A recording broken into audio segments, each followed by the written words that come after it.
gugara bigarren taldea, 6. mailako onenak. Eta horrela, plastisfera, mikroorganismoak itsasoan berria egin dugu eta aldizkari bat eroskiko konsumerko aldizkaria aurkitu genuen, berri bat aurkitu genuen eta berri bat egin genuen. Plastisfera mikroorganismo itsasoan deitzen da eta horrela rapetan egingo dugu Raulekin.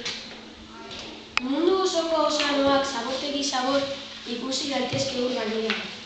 Plastikoko hondakizunak daude. Hotsak eta botilak dira nagusiekin.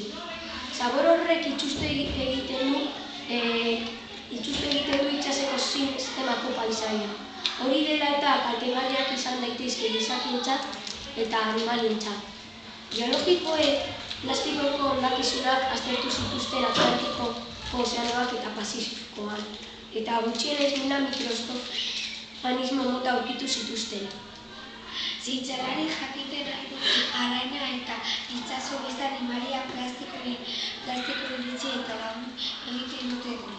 Ikerketa egin baten informazio hori lagunduko izan da ekoizketa aukera. Ozeanoa zaborkita eta erabili batia onda jakina. Gizakiek botatzen dute plastikozko zaborra itsasora. Txoria, foka, arrainak eta gordoka hiltzen dira.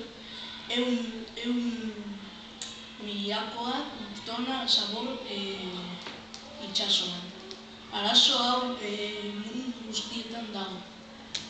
Animaliek zaborra joaten dute gu animalietan. Adibidez, arrainak beraz gu zaborra jaten dugu. Zer egin eta nola? Ozeanoetan pilatu diren plastikozko gauzak itsasoetan, ibaietan, hondartzetan eta ozeano inguruan daude. Eta horretarako arau batzuk egin dituzte. Arauak eta legeak. Ezartzea hondakinak itsasoetara. Hondakinak ez botatzea ibai eta itsasoetara. Eta hondartzetara eta ozeanoaren inguruan. Erabili eta botatzekoa.